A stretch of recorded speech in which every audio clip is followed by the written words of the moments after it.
Hey, I'm RT, and this is RT TV. So this coming weekend,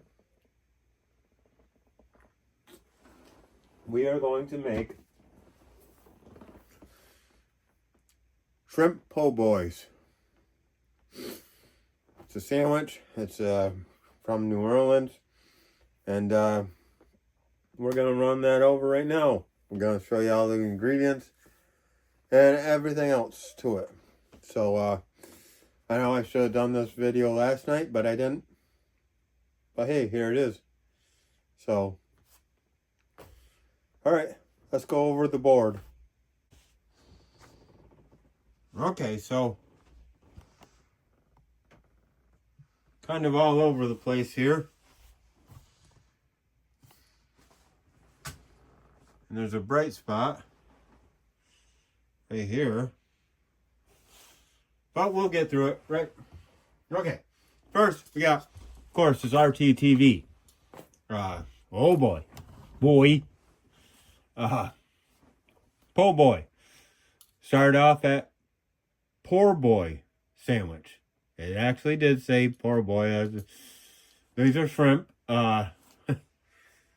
So it was made in New Orleans, started in New Orleans by two brothers, Benny and Clovis Martin.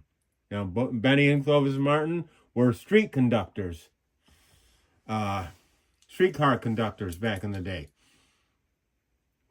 So they actually started Martin Brothers Grocery in 1922 after quitting the conductor thing. And in 1929, during the Great Depression, the streetcar workers' strike took place. Blue collar workers, blah blah blah. They were trying to get these streetcar workers to work with no money, so they decided to strike. So what Benny and Clovis did was they decided they were going to serve these people, these workers that are on strike, free meals, basically, or at least really cheap meals. Pretty much free. But so the first thing they did was they put fried potatoes, and roast beef gravy on a bun, and they served them that. That was the original thing. Traditionally, a po' boy. My pointer's getting a little weird. Traditionally, a po' boy is roast beef, but along came shrimp and other seafood such as oysters and catfish, and they're all popular, and it's fried. The oysters and the shrimp are fried. So, Demolises,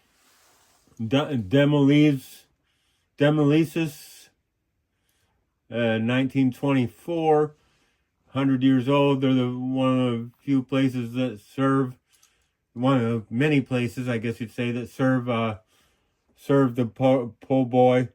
Miss Dorothy was one of the main characters in it. 1911 was when Parkway Bakery was open.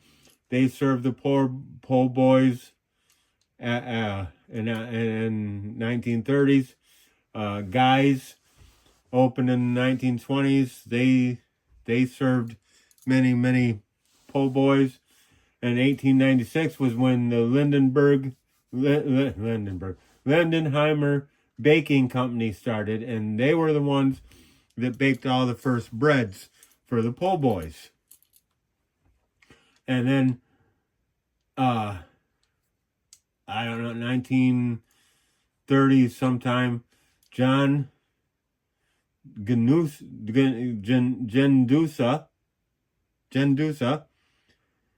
introduced the 36-inch loaf, which was a loaf that was all straight, because the Lindenheimer Baking made the loaves that looked like football.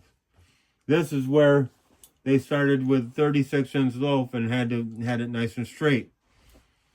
And in the end, the po' boy came to symbolize compassion, unity, and resilience, which probably could use some of that today, huh? But I guess for the whole history of it, that's it. That's pretty much it. And this is one of those rare foods that actually has an actual starting place that is not controversial. Nobody denies that Benny and Clovis Martin came up with this. So that's where it first started. That's how it went. That's how it was. Nobody argues this, which is rare in food. But anyways, so that's the history of the po' boy. So let me show you what I'm gonna get, what the ingredients are.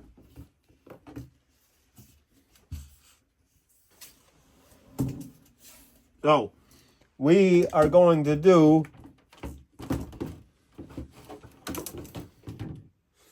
a shrimp po' boy. Can you see that? Yeah, sort of.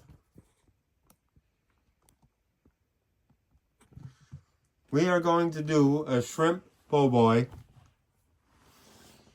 What you need the bread. Again, is French bread.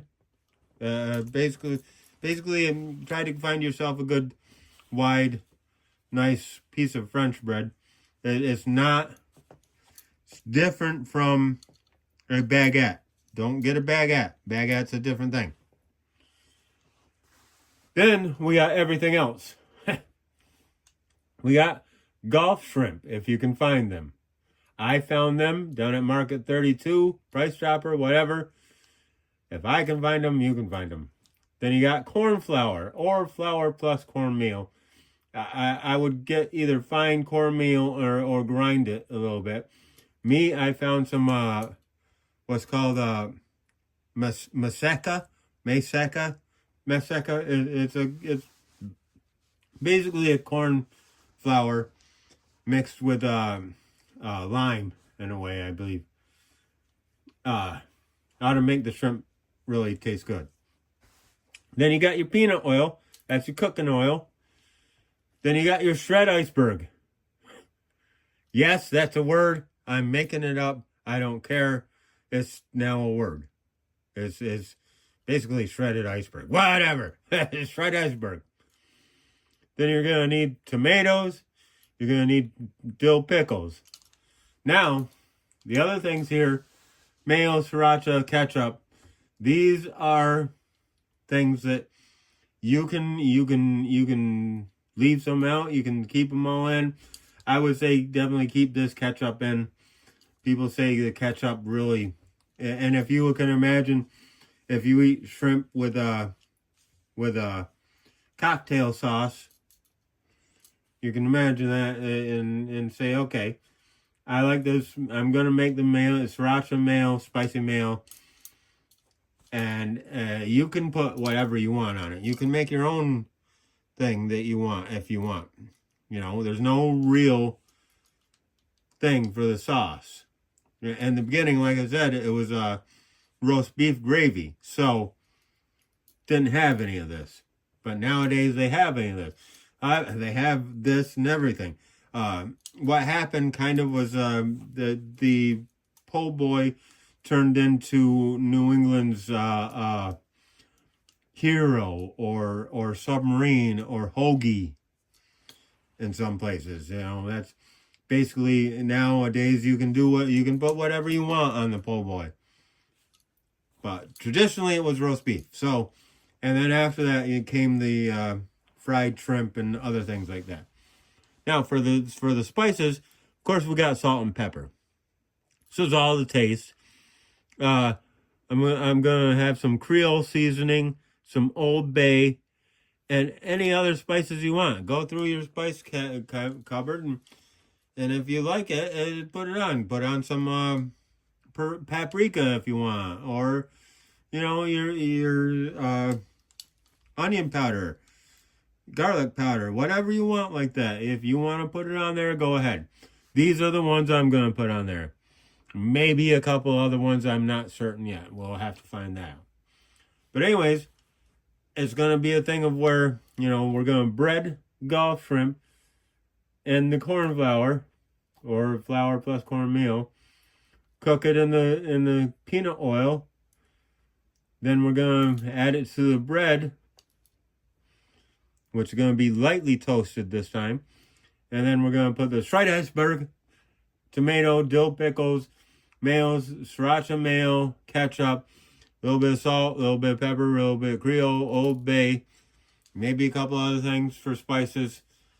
And that's going to be our sandwich. And that's going to be it. That's what it is. And yeah. I mean, I don't remember making one of these for the channel, so hey. Something new. Alright. Alright, so there you go. There it is. Shrimp po' boy. Poor boy. They also, part of the thing was, because it was called poor boy, it was, they would look out, they would see people coming in and say, well, we got some poor boys coming in. And they get some of these sandwiches ready. That's just the way they were. That's the compassion part. Anyways, that's what we're gonna make on Sunday. I mean, you guys can follow along if you want or whatever. I don't know if that's a thing, but I always put it out there, and now I will always put it out there. Try to do it just like I'm doing it now. Try to give you a little history too. That's kind of one of the things about this. I mean, I don't want to be competing with, like I would be, Max Miller, over there at Tasting History. I love to watch his shows. Max Miller, call out to you, your show's awesome. I wish I would have thought of that, but so be it. But anyways, yeah, I figured that was a good plan to do, and give you guys a little taste of the history and everything else. By the way, I got some pink lemonade Mike's Harder tonight. I think this new pink lemonade. Hey. Good stuff, actually.